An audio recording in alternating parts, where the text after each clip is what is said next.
According to fragments of internal railway communications, the first signs appeared not in the headlines, but in the gaps between schedules.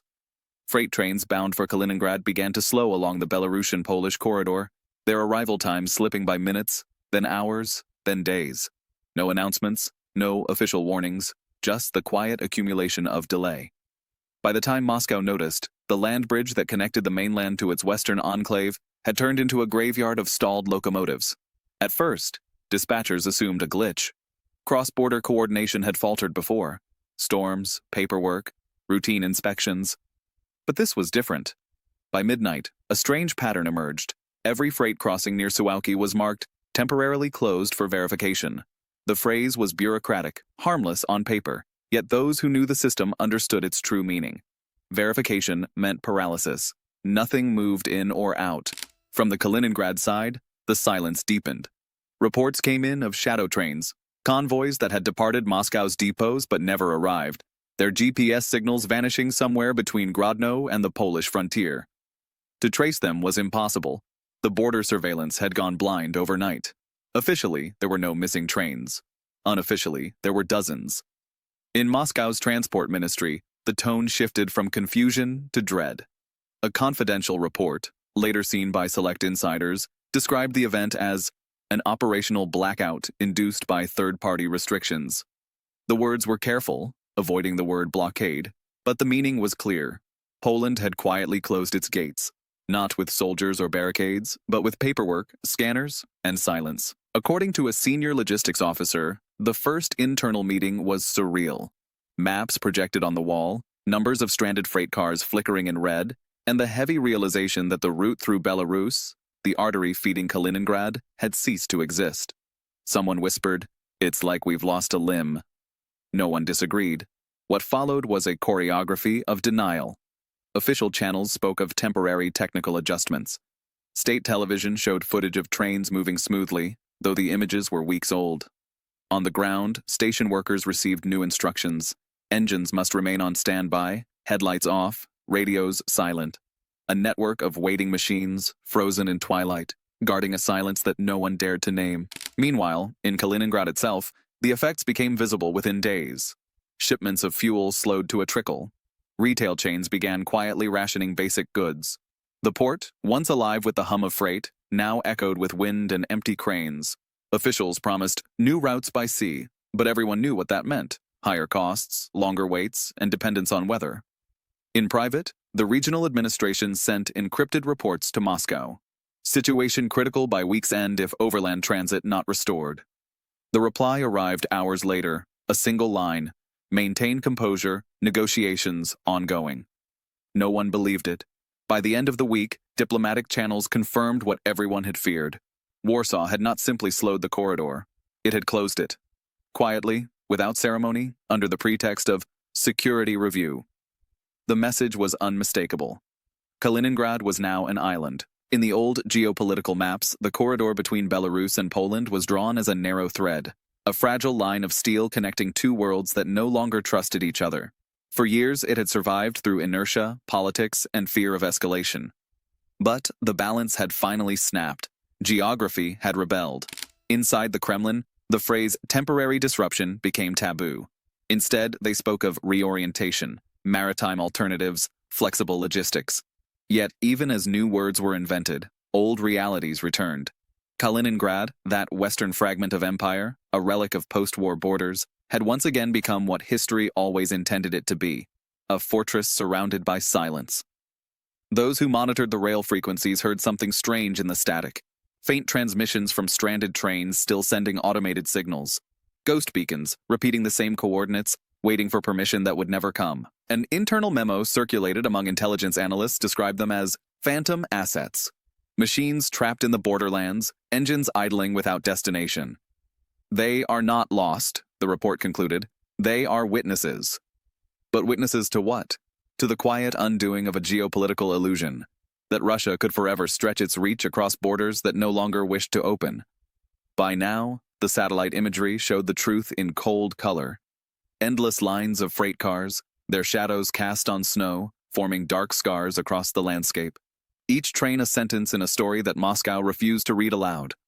Poland issued no statement. Belarus remained officially neutral, and Moscow, for the first time in decades, faced a reality it could not command. Isolation, written not in treaties or sanctions, but in geometry. The land bridge was gone. The shadow train stood still, and in that stillness, a new kind of fear began to take shape. Not of invasion, but of irrelevance. Stay with us. Because in the silence beyond those rails lies more than a logistical failure. It is the first visible fracture in a geography that thought itself eternal, and the echo of that fracture is only beginning to reach Moscow. According to internal field reports compiled over the following 10 days, the disintegration of the Kaliningrad corridor unfolded with mathematical precision, too clean, too synchronized to be spontaneous. Somewhere between Brest and the Suwałki Gap, the rhythm of transit simply stopped. Freight that had once moved on a schedule calibrated down to the minute was suddenly timeless, detached from the flow of commerce and politics alike. The network had frozen not because of damage, but because of design. Engineers who later reviewed the shutdown logs described the anomaly as algorithmic. At 2:37, all transponders linked to cross-border clearance switched from active to standby, simultaneously. Within seconds, custom systems refused access codes. Freight management servers redirected to non-existent terminals. In short, the digital skeleton of the corridor erased itself. And that could only happen, as one investigator put it, if someone on both sides agreed to blink at the same time. At the Polish border posts, the explanation was procedural, enhanced verification due to transit irregularities. But the phrasing was identical across multiple jurisdictions, from Suwałki to Kuźnica, a detail that suggested coordination, not coincidence. Polish officials offered no elaboration. Off record, a regional inspector muttered, "They crossed too many invisible lines." Inside Moscow's transport administration, the mood darkened. The first question was technical. Can it be reversed? The answer came quickly, not without permission. And permission, it turned out, was now political currency. The second question was harder. Who knew? A closed audit of communications between Belarusian and Russian freight controllers revealed something curious. Messages sent from Minsk 12 hours before the blackout, warning of potential procedural disruption. The warnings were polite, vague, easy to dismiss. But after the shutdown, they read like prophecy. Some in Moscow began whispering that Belarus had known. Others suspected a deeper game, that Minsk had been told. In one internal memo, later redacted from circulation, a senior logistics advisor wrote, "This was not an act of closure. It was an act of consent." The phrase caused discomfort even in private meetings. Because consent in that context meant more than cooperation, it meant calculation. Analysts in foreign embassies began piecing the puzzle together. Satellite images revealed patterns invisible to the public. Lines of freight wagons parked in perfect order near the border, as if waiting for inspection that would never come. Some of these trains carried industrial components, others food and medical supplies for Kaliningrad's civilian sectors. But among them, intelligence sources noted a separate category of cargo marked restricted. In the coded language of logistics, that could mean anything, from defense materials to sensitive electronics. And those trains, observers said, were the first to vanish from the grid. By the third day, Moscow's railway command center had gone into what insiders call Protocol Gray, emergency redundancy mode. It allowed rerouting through Lithuania's old channels, but those had been sealed since the sanctions of 2022.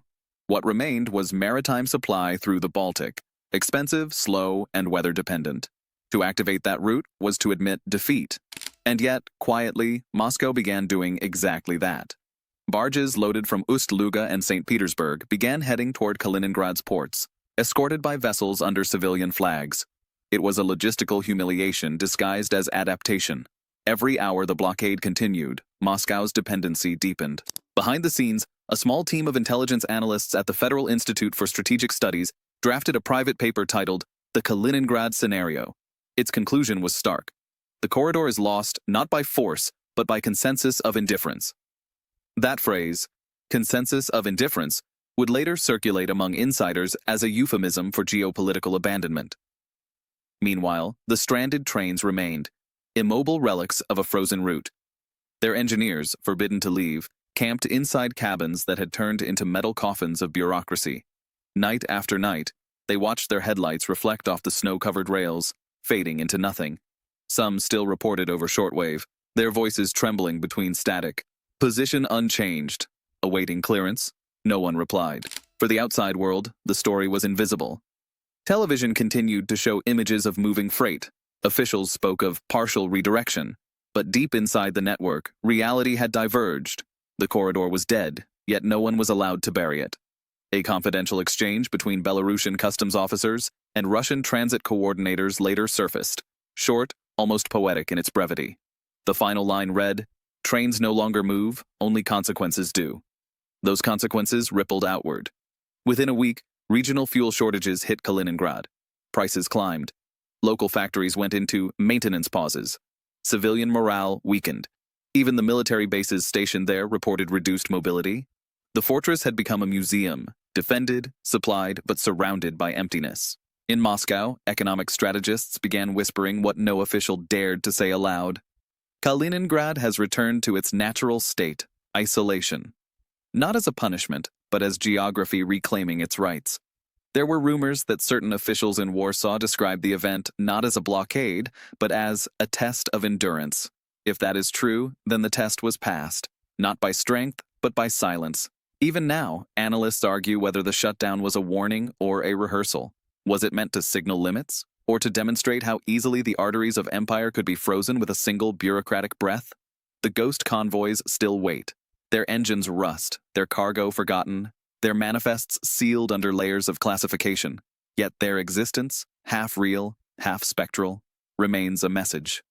That the corridors of power are no longer measured in kilometers, but in permissions. And as one Belarusian freight controller reportedly murmured, watching the last idle locomotive fade on his monitor, "They built the bridge on borrowed trust. And now, the debt is due." What happened next would not be shown on any broadcast. But within ministries, within boardrooms, within whispered calls across the continent, everyone understood. The rails had gone silent, but their echo was still traveling east. According to confidential diplomatic summaries obtained through regional intermediaries, the collapse of the Kaliningrad corridor was not treated as an isolated logistical incident.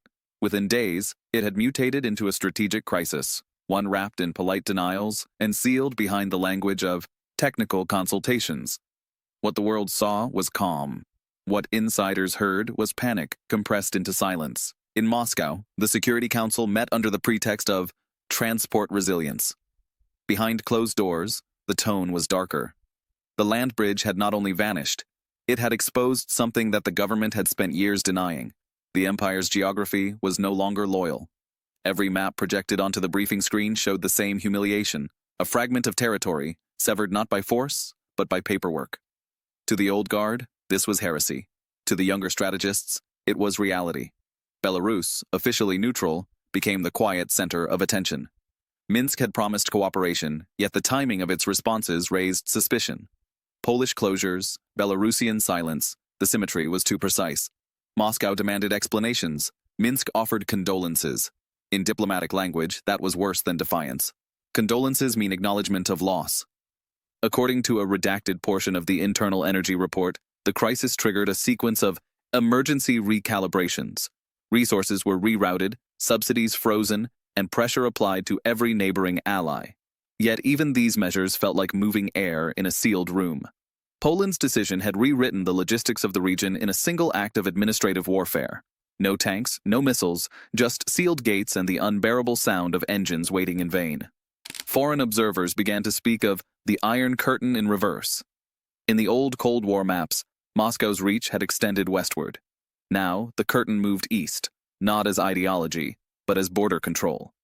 Each neighboring country, under the rhetoric of sovereign security, had quietly withdrawn into itself, leaving Moscow surrounded by formality and distance. Inside Russian ministries, debates turned feral.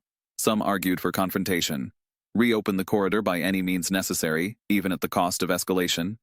Others whispered caution. A blockade is not lifted by threats, it's lifted by irrelevance. Meaning, the world had learned to function without Moscow's permission. The corridors that once carried influence now carried silence. A transcript from one confidential session reads like confession. Question: how long before Kaliningrad becomes unsustainable? Answer: economically? 6 months? Politically? It already is. Across Europe, the narrative split in two. Warsaw presented the closure as routine enforcement. Brussels called it national sovereignty. And Moscow, unable to admit weakness, declared it temporary sabotage by foreign agents. Each statement was a fragment of theater. Behind it all, the truth remained unspeakable. The loss of the corridor was not an event. It was a verdict. In Kaliningrad itself, the reality of isolation grew heavier. Officials staged optimism, cutting ribbons on new maritime routes. But even the most loyal bureaucrats could feel it. The pulse of empire no longer reached them. The air was filled with the sound of ships that could not sail fast enough to replace what the rails had once delivered overnight. Meanwhile, Western strategists watched the silence like hawks. The Polish intelligence briefings described the closure as strategic pressure without escalation. The phrase entered internal NATO discussions as a model, proof that geography, when disciplined by bureaucracy, could achieve what armies could not. "They've learned to weaponize normality," said one European defense analyst. For Moscow, this realization was unbearable. The state's entire identity had been built on motion: pipelines, trains, endless networks connecting center and periphery. Now, a single border checkpoint could unmake that illusion. Power, once measured in expansion, was now confined to maps that shrank by the week. By late February, the rhetoric hardened. Russian officials began speaking of logistical sabotage. Propagandists revived Cold War metaphors: fortresses, encirclement, betrayal. But even as the words grew louder, the machinery beneath them stayed still. No trains moved, no gates opened. The land bridge remained an empty promise suspended between treaties. In Minsk, the reaction was subtle but telling. New regulations appeared: restrictions on foreign freight, temporary audits, vague warnings about infrastructure vulnerability. To outsiders, it looked like bureaucracy. To insiders, it was self-preservation. Belarus was quietly insulating itself from the fallout, trying not to be the next fragment cut away. In Warsaw, the silence continued. No press statements, no declarations. Only one sentence, delivered quietly by a government spokesperson to a domestic audience: "Security begins with stillness." Analysts in Western think tanks interpreted it as doctrine, a redefinition of control in the age of frozen movement. And in Moscow, where silence had once been the tool of power, the realization dawned that silence could also be a weapon, especially when used against those who once commanded the noise. What frightened the Kremlin most was not the blockade itself, but the precedent. If Kaliningrad could be paused, what else could be? The question lingered in every closed meeting, every coded message, and though no one said it aloud, everyone knew. The bridge would not reopen. It was not a road anymore. It was a border shaped like a mirror, showing Russia what it had become. Stay with us, because this story is no longer about trains or treaties. It's about the moment an empire discovered that its borders can move without its consent. Subscribe before the next silence begins. According to the latest psychological monitoring summaries, what began as a logistical paralysis has now evolved into something deeper. A collective unease stretching from Moscow's ministries to the streets of Kaliningrad itself. The experts call it Kaliningrad syndrome, a quiet, spreading realization that the country's western hand has been cut off, and the body has not yet accepted the loss. Inside the enclave, the silence is almost physical. The trains that once arrived like heartbeat pulses no longer come. The ports work, but their rhythm feels artificial, forced, sustained by subsidies and slogans. Fuel arrives by sea, food by convoy, and hope by inertia.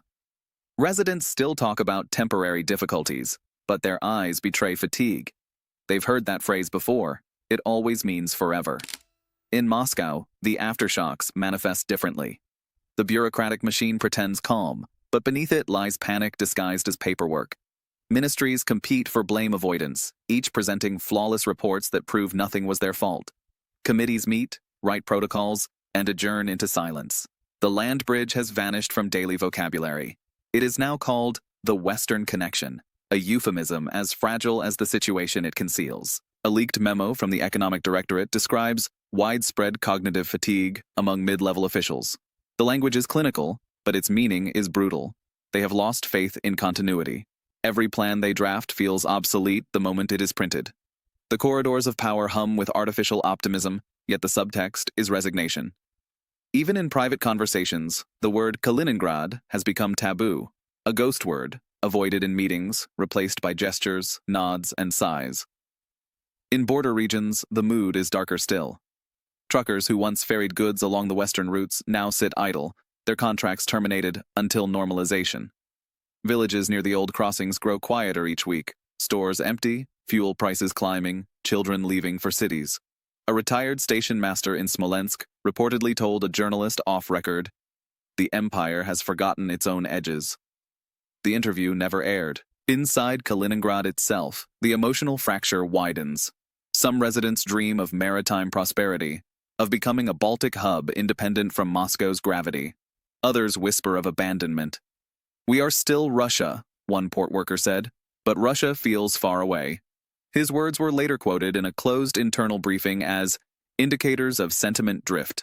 In the language of security analysis, drift means danger. The local elite walk carefully. Governors host roundtables, inviting foreign businessmen for photo opportunities that never lead to contracts. Public optimism has become a ritual, recited daily like prayer. But under the surface, fear grows. Fear not of foreign threats, but of being forgotten by their own center. The invisible blockade has turned inward. The enemy is not outside the border, but within the silence itself. According to insiders, even the military installations in the enclave now operate under a strange rhythm, increased readiness paired with reduced activity. Engines test, drills repeat, yet the soldiers know no reinforcements will come by land. It is readiness without destination, vigilance without movement. In the cafes of Minsk, analysts discuss the crisis in low voices.